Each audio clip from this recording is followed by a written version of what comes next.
Barcelona, once again, after being doubted, proved that this team is going with the mentality to win it all. They showed pure dominance and masterclass. Goleada. The score was 6-0. Barcelona had a lineup of 4-2-3-1, while Valencia had a 5-3-2 lineup. Valencia went with the 5 defensive lineup. You can tell they were looking for a tie or one new win. Lamine was absent in this match due to discomfort in his, You said what? Was there any need to be specific? Just say he's absent for discomfort and that's it. Holy guacamole, yikes. With this win, they lay second at the La Liga table and are only behind 2 points from Real Madrid. This is already looking like an amazing La Liga race. They played the match in the legendary Johan Cruyff Stadium. It seems they haven't finished the promised new Camp Nou, which bummers. I hope it gets done ASAP. We definitely need it for the Champions League matches. Let's go with the match lineups and the players. At goalkeeper position, we have Joan Garcia, who didn't get to shine much in this match. One, because the Valencia offensive play was unorganized and just terrible. And two, the possession and defending Barcelona did this game forced Joan Garcia to not even have to get involved a lot. Joan Garcia is a goalkeeper that I like very much. Let's see how he does against Newcastle. At the center backs position, we have Cubarsí, who had an amazing game. He intercepted a pass that would have without a doubt become a goal if not for him to read the play, which his teammate Eric Garcia messed up. He showed the whole world that he is world class and he's so young. He is a La Masia boy and he needs to be in the Spain's X11. Do not bench him, Luis de la Fuente. I fucking dare you, Baldi.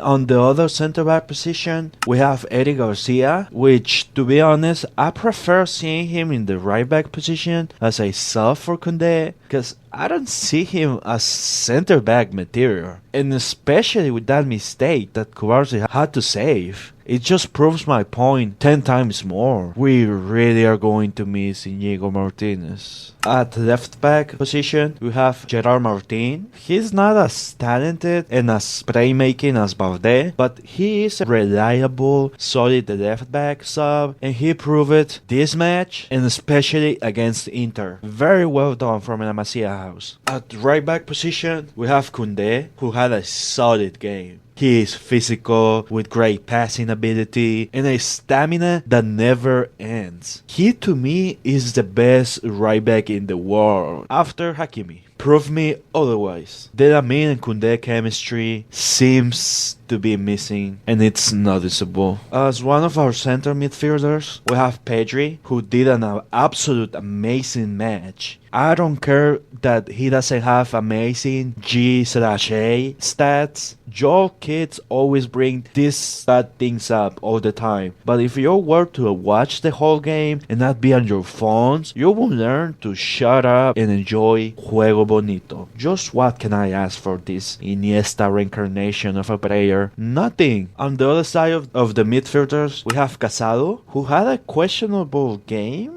It really shows that the lack of playtime is affecting him. He made some terrible passes that he didn't anticipate it well. For example, the one pass he gave to Rashford and the other pass that he gave to Koundé, they were terrible. But I trust La Masia boy. I know he will get to be the one that he used to be last season. And he's gonna be a great help as a bench player. Fermin Lopez as a cam. MVP without a single doubt. The madman lasted the whole match. Did 2 assists. He scored 2 goals. He was going up and down on that big ass pitch and put his huevos on the table. And showed us all that he is indeed worthy of being a Barca player and has no thought of ever going to Chelsea. He deserves to be here and he's gonna get his position permanent in the starting 11. Mark my words. At the left wing, we have Rashford, who you could tell easily that the whole 70 minutes that he played, he was trying his goddamn best to score a goal. He did at least get an assist. that it could have been a goal if Rafinha didn't tap it in, but we can never know. He is showing bits of his old prime days, slowly, but that still needs time. And Thursday against Newcastle, that will be a great test for him.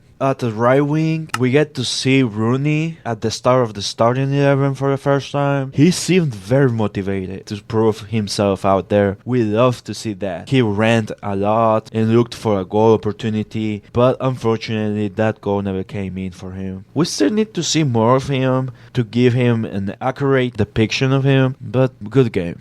At the striker position, we have Ferran Torres, who I'm not gonna lie, I thought he was not gonna start in the starting 11 this match because Lewandowski just returned from an injury. In Ferran's game, even though he had like 3 missed opportunities, I can be mad at the guy. He's been a sub the entire season and he's done amazing so far. But the guy do have to change something in him. I swear he does everything that's like the most difficult things, like positioning, like baiting, like first touch, and then only to just miss with his finishing and wasting his hard work. It's sad. Overall, he runs, he positions himself a lot, he comes back and forth to try to help with the possession. Good match for Ferran Torres in my opinion. You don't have to score all the time to be of help for the team. Just look at Pedri. Okay, now let's see the bench players that got into the game. At the right wing, we get to see Rafinha come in after halftime break, and he started as a right wing, which if you've seen him before, it's not that weird. But because of last season, him playing in the left wing position, it too is a bit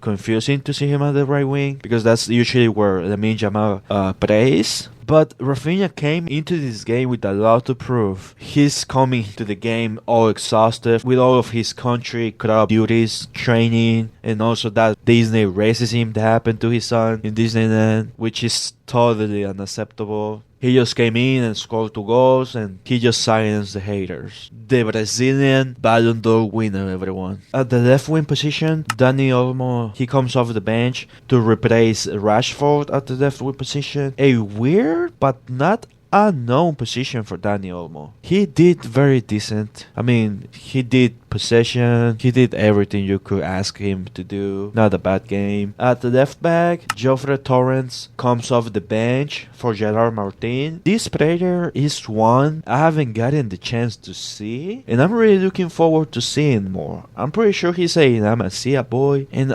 I am always paying attention to the players that come from the greatest academia of football history. Let's see what you got, boy. The last sub that they made in this game is that the center midfielder. At the 80th minute, we get to finally see Marc Bernard come off the bench after being injured the whole past season, and he subbed in for Pedri, who the crowd chanted his name and showed love, something I would have definitely done. Well-deserved chant for Pedri. Marc Bernard the whole game was just doing amazing stuff. What can I say? He has an assist in his first ever game, and he is indeed showing Busquets level, in my opinion. I forgot to mention Lewandowski, but just what can I say about Lewandowski? He's just great at finishing. Not as great as collective play goes, but finishing wise, he's amazing. First halftime was a slowly paced game with your usual Barcelona ball possession style. There was a horrid miss by Ferran. An amazing block by Cubarsí that saved Eric Garcia's mistake. And of course, the banger of a goal that Fermin scored. What a body positioning. You all don't know how hard that is. Valencia tried their best, but they were more in the defensive gear than the attacking one. A boring but not bad halftime for Barcelona. And then at the second half of the game, Barcelona dominated and did whatever they wanted with Valencia. Actually, they missed a lot more of chances, and it could have been easily more than 6-0, in my honest opinion. Complete domination. First goal is an incredible through pass to Ferran from Cubarsí, which Ferran's beautifully one-touch passes to Fermin. And then Fermin proceeds to do a godlike positioning, an absolute godlike finishing. Absolute beauty of a goal. At the second halftime, the game for Barcelona seemed to be more on the rush down style, that they were focusing a lot on the offensive. Then, after they doing a lot of offensive plays, Barcelona finally gets the second goal, which ends up being a mistake by the defensive lineup of Valencia. Unawaited assist that will help boost Rashford's stats to Rafinha, who more than scoring it, just stops it in to secure the goal. The third goal for me shoots a rocket outside the box that ends up being a goal. The goalkeeper touches the ball with the point of his fingers, but the ball is going too fast and too hard. It ends up penetrating the save. Incredible ball. At the fourth goal is an incredible through pass that Rafinha volea kicks into the net. It did touch the defender arm, so if it didn't go in, it was eligible for a VAR check and possibly a penalty. 2 goals for what could be a Ballon d'Or winner, Rafinha. Then at the fifth goal, it was an amazing collective play from the whole team, and the ball ends up going from one end to the other end in an instant with a Dani Olmo assist to Lewandowski, who lethal strikes the ball perfectly to the right angle of the goalkeeper post. Magnificent. And then the last goal and the sixth goal was a first game in, first assist for the promised La Masia player Marc Vernon, who is to many a Busquets replica. I am looking forward to see this young man succeed. An epic assist to Lewandowski, who scores clipping the ball over the goalkeeper to make it an unsavable goal to the Valencia goalkeeper. It was signed as an offside at first, but it got ruled out by the VAR. Alright, we're going to watch the highlights for the Barcelona versus Valencia game. There we see an attempt for Rashford to score a goal. He's just a lethal striker. That's just what he is. We get to see Bernard. He did everything he wanted in this game. Totally deserved. Alright everyone. Ciao! Ciao!